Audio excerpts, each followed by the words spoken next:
वही हुआ जिसका डर था। ओखला के एमएलए अमातुल्लाह खान को ईडी ने 10 घंटे की पूछताछ के बाद गिरफ्तार कर लिया।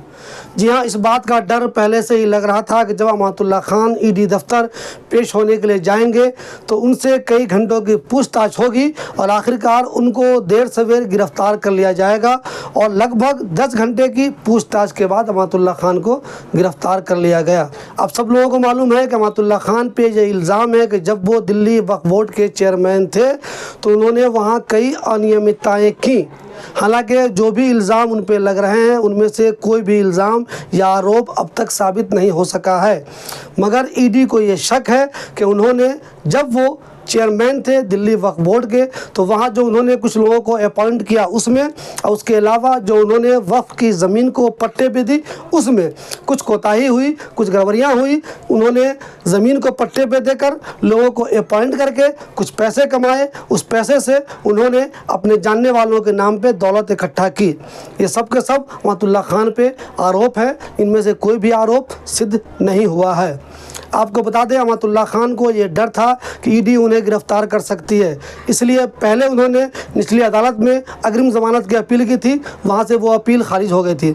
उसके बाद वो हाई कोर्ट गए थे, वहाँ से भी ये अपील खारिज हो गई थी। उसके बाद सुप्रीम कोर्ट गए थे, वहाँ से भी उनकी ये अपील खारिज हो गई थी। सुप्रीम कोर्ट ने कहा था कि अमातुल्लाह खान को 18 तारीख को ईडी के सामने पेश होना होगा। सुप्रीम कोर्ट के इसी ऑर्डर के बाद आज यानी 18 तारीख को अमातुल्लाह खान 11 बजे ईडी के दफ्तर गए थे। लगभग 10 घंटे तक उनसे पूछताछ हुई और उसके बाद वो गिरफ्तार कर लिए गए। ये अमातुल्लाह खान के लिए झटका है, आम आदमी पार्टी के लिए झटका है। और दिल्ली में जो लोग भी आम आदमी पार्टी के सपोर्टर हैं, ओखला में जो लोग आम आदमी पार्टी के सपोर्टर हैं, जो लोग अमातुल्लाह खान से प्यार करते हैं, उन सब के लिए ये झटका है। ये आने वाले दिनों में ही पता चलेगा कि अब क्या होगा, लेकिन अमातुल्लाह खान पिछले कई महीनों से पता नहीं कहाँ गायब थे। उनके जानने वाले जो उनके सपोर्टर हैं वो कहते हैं कि अमातुल्लाह खान जमात में गए हुए थे, जबकि जो अमानत को पसंद नहीं करते, अमानत के पॉलिटिकल राइवल हैं, वो कहते हैं कि अमानत साहब जमात में नहीं गए थे, बल्कि वो ईडी से बचने के लिए इधर उधर कहीं कहीं गए हुए थे। खैर, जब सुप्रीम कोर्ट का आदेश आया तो अमानत साहब ईडी के सामने पेश हुए।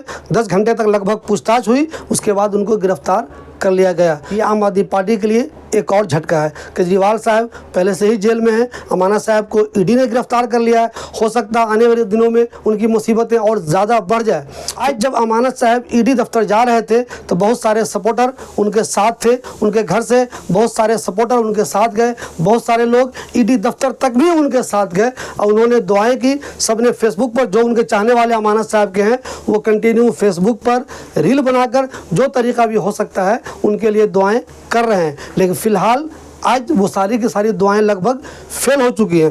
हो सकता है ये दुआएं आगे काम आ जाए, लेकिन अगर आज तक की बात करें तो आज के लिए ये वो दुआ लगभग फेल हो गई, चूँकि ईडी ने जो उनसे पूछताछ की, कई घंटों की पूछताछ के बाद उनको गिरफ्तार कर लिया। आने वाले दिनों में अमातुल्लाह खान के साथ क्या होता है ये तो वक्त ही बताएगा। हो सकता है वो पूरी तरह से निर्दोष साबित हो जाएं, उन पर कोई इल्ज़ाम भी साबित नहीं हो सकता है वो किसी परेशानी में फंस जाएं, उन्हें जेल भी हो जाए, ये भी मुमकिन है। लेकिन फ़िलहाल अमातुल्लाह खान ने वहाँ जाने से पहले 2 अहम काम किया है। एक तो उन्होंने एक लेटर जारी किया है जिसमें उन्होंने लिखा है कि मैं अपना रिप्रेजेंटेटिव यानी प्रतिनिधि, नुमाइंदा हुमैद को बनाता हूँ। जी हाँ, हुमैद साहब को सब लोग जानते हैं। बटला हाउस में, जाकिर नगर में जो कुछ काम होता रहता है वो हुमैद साहब करवाते रहते हैं। आपने बहुत सारे लोगों ने उनको देखा होगा।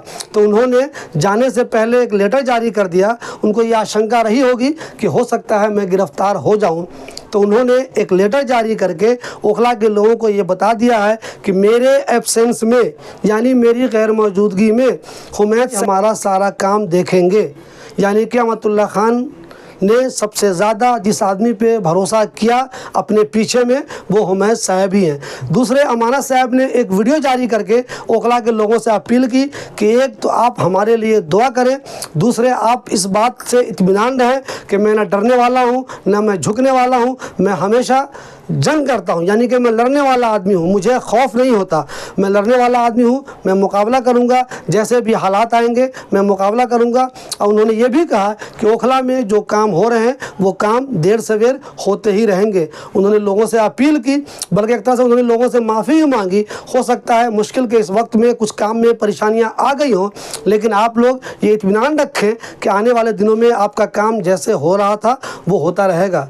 अब देखना ये दिलचस्प होगा कि अमानत साहब के साथ क्या होता है। फ़िलहाल आम आदमी पार्टी के लिए, अमानत के लिए, अमानत के चाहने वालों के लिए ये मुश्किल की घड़ी है। कई लोग आम आदमी पार्टी के जेल में हैं। अब ईडी ने अमानत साहब को भी गिरफ़्तार कर लिया है। देखना यह है कि आने वाले दिनों में अमानत साहब बाइज़्ज़त बरी होकर बाहर आते हैं या उनकी मुश्किलें बढ़ जाती हैं।